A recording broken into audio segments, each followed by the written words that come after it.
बुरा वक्त तो सबका आता है। जिसके अंदर कुछ हिम्मत होती है तो कोई तो निखर जाता है और कोई बिखर जाता है। इसलिए निखर जाता है क्योंकि उसने निखरने का फैसला किया है, उसका मन उसके लिए मजबूत है, उसके मन के अंदर समस्या से लड़ने की और समस्या के ताले को खोलने की मन में इच्छा शक्ति भी है, तरीका भी ढूंढ रहा है, विश्वास भी है, ताला खोलेगा समस्या का। और जिसने डर को बैठा लिया मन में, वो बिखर जाएगा, टूट जाएगा। सफलता यही तो है कि आप डर के होने के बावजूद भी कर्म करते हुए उस बिंदु तक पहुंच जाएं जहां सफलता बैठी होती है। और हर काम ऐसा है जो भी ऊंचा और अच्छा और बड़ा होगा, उसमें डर, जोखिम, समस्याएं वो तो पहले होंगी। अगर वो नहीं है तो आपको आसानी से कोई भी चीज़ दे दी जाए तो आप उसकी वैल्यू क्या समझेंगे? और अगर आपको मिल भी गई तो आप संभाल नहीं पाओगे, क्योंकि योग्यता तो आप विकसित कर नहीं पाओगे। आजकल चर्चा में है, क्योंकि चाहे वो आपका इलेक्ट्रॉनिक मीडिया हो या सोशल मीडिया हो, सभी जगह कुछ चीज़ें बार बार आती हैं। तो एक व्यक्ति जिसने 5 करोड़ कौन बनेगा करोड़पति जीता था, सुशील कुमार नाम था उस भले आदमी का, उसने अपनी कथा खुद ही बताई कि 5 करोड़ रुपए मैंने जीत लिए और उसके बाद में मुझे इंटरव्यू लेने के लिए जगह जगह से लोग आते रहे। क्या करोगे पैसे का, कहाँ लगाओगे? 10 जगह जो है पैसा लगाकर बैठ गए और ऊपर भड़काने वाले, बहकाने वाले मिल गए। गलत तरफ इधर उधर पीना खाना सब शुरू हो गया। घर में झगड़ा हो गया, घर भी गड़बड़। और निराशा में आते आते सब कुछ खो दिया और ऐसी स्थिति आ गई कि जीना ही मुश्किल है। और जब सब गंवा दिया तो उसके बाद में मन में आया कि वही ठीक थे जो हम पहले टीचर थे ना, वही काम अपना शुरू करते हैं। दोबारा से टीचर आकर खड़े हो गए। अब सवाल आ गया, कौन बनेगा करोड़पति और कौन बनेगा रोडपति? पूरी कहानी आपने पढ़नी हो तो वहाँ देखो जाकर। मैं तो केवल आपको, क्योंकि मेरी एक आदत है, मैं सच्चे उदाहरण सामने रखने की कोशिश करता हूँ सदैव, कि जिससे सच को सच की तरह से बताया जा सके। संपत्ति तो आपके पास में संयोग से आ गई, लेकिन संयोग से अगर आ भी गई है और आपके अंदर योग्यता नहीं तो टिकेगी नहीं। नहीं तो आदमी यही कहेगा, टीचर कितने सारे वो प्रोफेसर हैं जो बिजनेस पढ़ाते हैं, लेकिन अगर वो बिजनेस करने लग जाए तो 2 दिन में चौपट हो जाएगा। कहने के लिए कहते हैं कि बिरला जी की अगर सारी दौलत मुझे मिल जाए, टीचर दूसरे टीचर से बोल रहा है, मैं उससे ज़्यादा अमीर हो सकता हूँ, क्या करेगा? बोले ट्यूशन भी तो साथ साथ करूँगा ना, क्योंकि वो आगे जा ही नहीं सकता आदमी। इसलिए बात ध्यान रख लीजिए कि समृद्धि भी आ जाए। आप पूरा पढ़िए, ग्रंथों में आपके लिखा हुआ है कि लक्ष्मी कहती है कि मैं आ तो जाऊं लेकिन टिकूंगी कहाँ? जिसके पास ये गुण हैं उसके पास जाकर टिकूंगी, और अगर ये गुण नहीं है तो मैं चली जाऊंगी छोड़कर, क्योंकि झलक तो मैं सबको दिखाती हूँ, टिकती किसी के यहाँ नहीं। हर आदमी के हाथ को छूती हूँ, लेकिन हाथ को छूने के बाद में दूसरे के हाथ की तरफ ताली मारने के लिए चली जाती हूँ। कितने भी ताले में बंद कर लेना। इसलिए ये ध्यान रख लीजिए कि समृद्धि सब चाहते हैं, सफलता सब चाहते हैं, लेकिन उसकी तैयारी कोई करना नहीं चाहता। ऊपर सब उठना चाहते हैं, लेकिन ऊपर उठने का वह मादा अपने अंदर उत्पन्न नहीं करना चाहते जिसके आधार पर आप ऊपर उठते हैं। तो मन ही बंधन और मुक्ति का साधन है। इसलिए बड़ा सुंदर है कि अपनी तरफ नीचे की ओर खींचने वाला जगत ही मायालोक है। और इस मायालोक से भी जो ऊपर उठना सीख जाए तो बस वही सफल है। और सीखेगा कैसे? करना क्या होगा। तो इसके लिए भी थोड़ा सा विचार करना बहुत ज़रूरी है कि आदर्श की कल्पना हर व्यक्ति के मन में ज़रूर होती है, लेकिन आदर्श की बातें भी आदमी करता है। आदर्श जीवन में आना चाहिए, मैं ये करूँगा, मैं वो करूँगा, मैं ये सफल हो जाऊँगा, मैं वैसे सफल हो जाऊँगा। इस तरह की कल्पना करना, इस तरह का सोचना बहुत लोगों के मन में सफलता की और आदर्श की कल्पना होती है, लेकिन साकार इसलिए नहीं हो पाता क्योंकि मन जो है दुविधाग्रस्त रहता है। मन कोई निश्चय नहीं कर पाता, मन संकल्पवान नहीं हो पाता, मन के अंदर वो आग नहीं जग पाती जो आग आगे तक जगाए रखे। क्योंकि सपने तो सब लोग देखते हैं, लेकिन सपना वो होता है जो आपको सोने ना दे, जगाए रखे और आपके अंदर उस आग को उत्पन्न करता रहे कि नहीं, आलस्य करने का अधिकार मुझे नहीं है, भटकने का अधिकार मुझे नहीं है, इधर उधर देखने का अधिकार मुझे नहीं है। दुनिया बोलती रहेगी, जिसका फोकस अपने उद्देश्य की तरफ, अपने लक्ष्य की तरफ है, दुनिया की बातों पर नहीं है, वही पहुंचेगा। और जिसका ध्यान दुनिया की बातों पर है, जिसका फोकस, जिसका ध्यान, जिसका मन केंद्रित नहीं हो पाता, भटक जाता है, तो बस वह दुनिया की बातें सुनता रहेगा, अपनी किस्मत का रोना रोता रहेगा, दूसरों के आगे जा कर के कहेगा कोई ज़रा अच्छा सा पंडित बताना जो मेरा हाथ देख करके बता सके किस्मत में लिखा क्या है। तो देखते रहो, इंतज़ार करते रहो, शायद 2.5 साल के बाद में कुछ बदल जाए। तो फिर तो वही बात है कि जाकर के किसी ने पूछ लिया कि पंडित जी महाराज आप बताइए, जो मेरा वक्त है वो कब बदलेगा, दुख दूर कब होंगे। तो उन्होंने देखा, देखने के बाद कहा भैया ऐसा लगता है 2.5-3 साल के बाद ठीक हो जाएगा सब महाराज, ये सारा दुख दूर हो जाएगा, परेशानियां चली जाएंगी, समस्याएं हट जाएंगी 3 साल में। बोले नहीं, बर्दाश्त करने की आदत पड़ जाएगी, बदलने वाला तो कुछ नहीं। बदलना है तो ये बात ध्यान रख लीजिए, रेखाएं भी तब बदलती हैं जब आपके मन के अंदर की वो रेखाएं बदलने शुरू हो जाएं जिनको आप कहते हैं, जो आपको अटकाती हैं। क्योंकि आपकी जो कंडीशनिंग है वो इसी तरह की हो चुकी है। इतना नेगेटिव बोल बोल करके लोगों ने आपके अंदर कुछ ऐसा भर दिया कि आप सोचते पता नहीं हो पाएगा, नहीं हो पाएगा, कर पाऊंगा, नहीं कर पाऊंगा। तो कुछ बातें हैं जो आप लोगों को बहुत अच्छे से ध्यान रखनी चाहिए। उनके संबंध में थोड़ा सा निवेदन करना चाहता हूँ, क्योंकि बहुत थोड़ा सा ही समय होता है ये चर्चा करने का। और इन दिनों में हम लोग जब यहाँ बैठे हैं तो हमारा सबका ये काम बन जाता है कि अपने हाथ में एक डायरी और एक पेन लेकर के ज़रूर बैठना चाहिए, क्योंकि ये मनोरंजन करने के लिए आप यहाँ नहीं बैठे हैं। ये धार्मिक मनोरंजन करने के लिए तो लोगों ने आपके लिए व्यवस्था अलग अलग कर रखी है। कहते हैं ना, भरोसा खुद पर करो तो वो ताकत बन जाती है, और भरोसा दूसरों पर रखो तो कमजोरी बन जाती है। भरोसा खुद पर भी रहे और अपने परमात्मा पर रहे तो बस वही चमत्कार बन जाती है। अपने आप को अगर चमत्कार पैदा करना चाहते हो तो खुद पर और अपने परमात्मा पर, कि वो है मेरे साथ और वो मुझे आगे बढ़ते हुए देखना चाहता, पीछे जाते हुए नहीं देखना चाहता।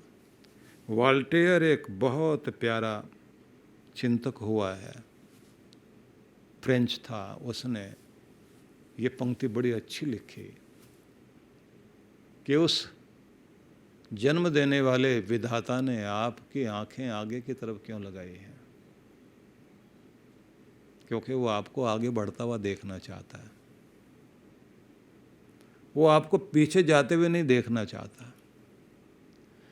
लेकिन वो तो चाहता है, जब तक आप नहीं चाहोगे तो आप आगे नहीं बढ़ पाओगे। इसलिए तुम भी चाहो, वो भी चाहे, बात बन जाए। माँ बाप सपने देखते हैं बच्चों के लिए, मेरा बच्चा ये बन जाए, मेरा बच्चा वो बन जाए, लेकिन बच्चा नहीं बनता। बच्चा वो नहीं बन पाता जो माँ बाप चाहते हैं, क्योंकि आप जो सपने देख रहे हैं अपने बच्चों के लिए वो आपके देखे हुए सपने हैं, बच्चा नहीं देख रहा उस सपनों को। जिस दिन बच्चा उस स्वप्न को देखेगा, जिस दिन बच्चा उस लक्ष्य के बारे में सोचेगा, जिस दिन बच्चा उसका महत्व समझेगा और जिस दिन बच्चे को उस जगह पहुंचने की आग अपने अंदर जगेगी, उस दिन वो वहाँ पहुंचेगा, तब सपने पूरे होंगे। नहीं तो देखते रहे माँ बाप भी, गुरुजन भी देखते रहे, ये बच्चा यहाँ पहुँचना चाहिए।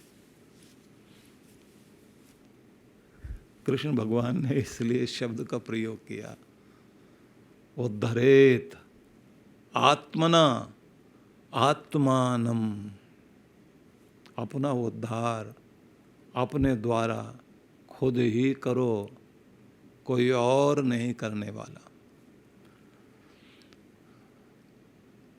वेदों में भी एक मंत्र है, माँ गतानाम आदीदि था ये नयंती परावतम।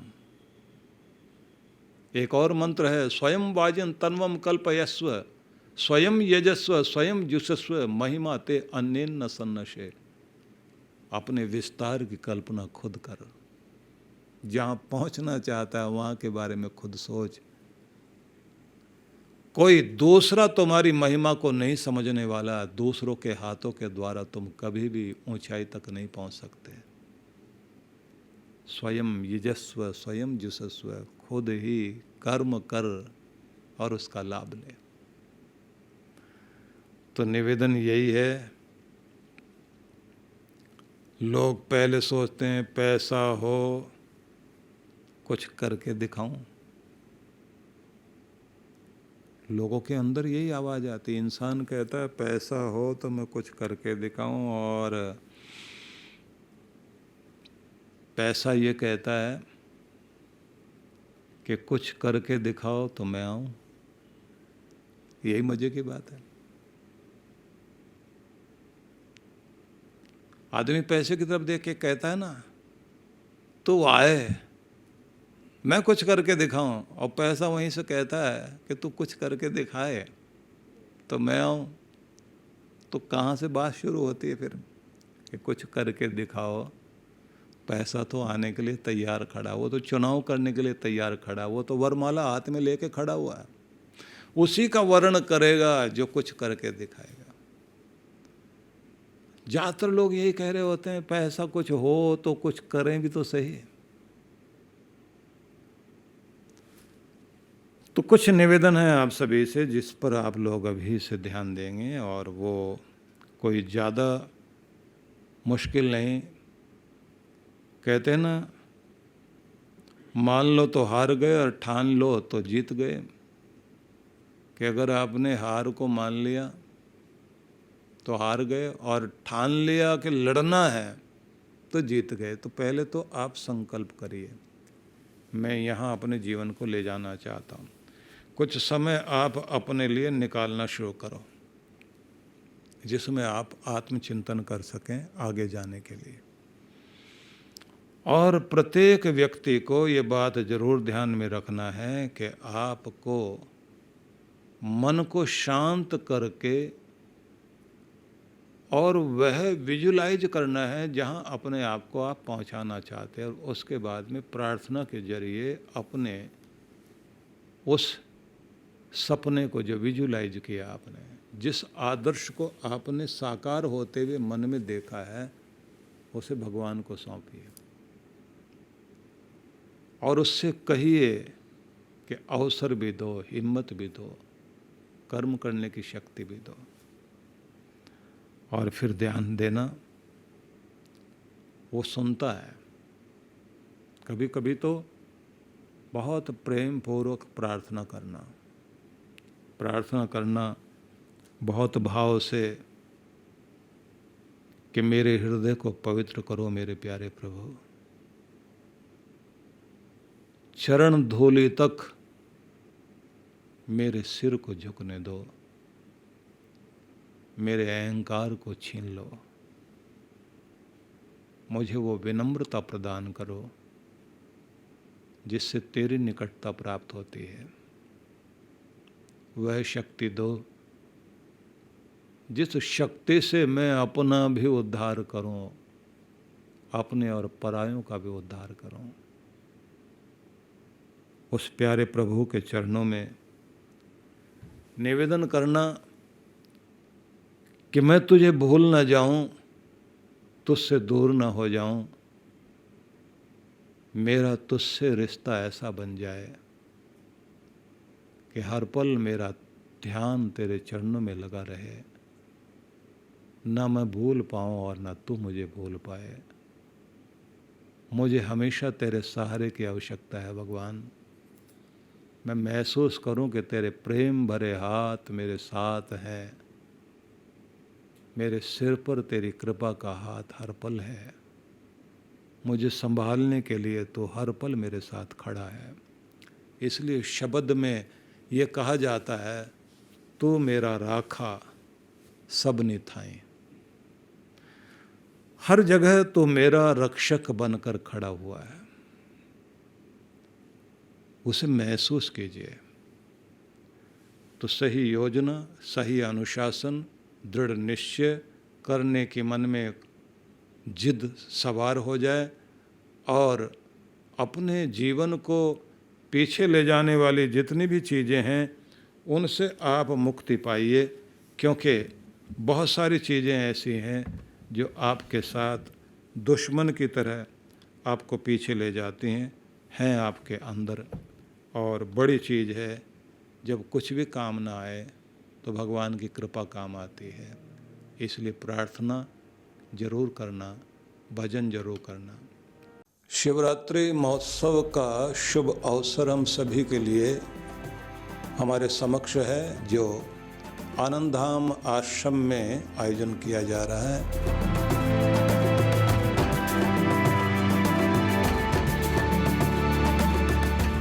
आप सबको मैं यह निवेदन करना चाहूँगा कि यह महोत्सव है शिव और पार्वती माता के आशीषों को पाने का। इसलिए इन दिनों शिव वरदान, ध्यान, योग एवं पूजा अनुष्ठान का कार्यक्रम रहेगा।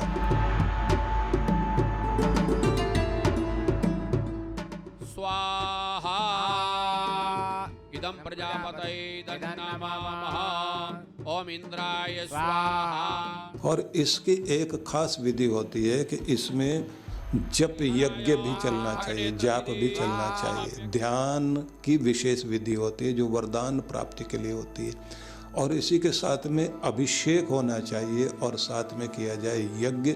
और अगर आप साथ में रात्रि जागरण करते हुए अपने घर में बैठ करके भगवान शिव की आराधना करते हुए अभिषेक कर लेते हैं व्रत करते हुए, तो ये समझ लीजिए कि जो आज तक आपके ऊपर कृपा नहीं हुई है वो कृपा आपके ऊपर निश्चित रूप से होती है। बस एक निवेदन करूंगा आपसे, 7 दिन, 14 दिन या 21 दिन ऐसा नियम आप बना लीजिए कि इतने दिन से आप घर में बैठ करके लगातार आपको विधि दी जाएगी, इस विधि से आप घर में जाप कीजिए। ये बहुत चमत्कारी रहेगा। इसलिए इसका नाम ही है शिव वरदान ध्यान और पूजा अनुष्ठान। तो इसलिए शिवरात्रि के इस महोत्सव में मैं आप सबको आमंत्रित करता हूँ। पूरे मनोयोग से, पूर्ण श्रद्धा से, पूर्ण निष्ठा से इसमें आप लग जाइए, क्योंकि ये कोरोना काल जो चल रहा है, इस समय हम सबको विशेष कृपा की आवश्यकता है। सद्गुरु श्री सुधांशु जी महाराज द्वारा मानव सेवा को समर्पित संस्था विश्व जागृति मिशन वर्ष 1991 से धर्म, समाज एवं मानवता की सेवा में संलग्न है। यह संस्था 90 मंडलों, सेवा केंद्रों के माध्यम से न केवल भारत अपितु देश के बाहर अनेक देशों में सेवा के कार्य कर रही है।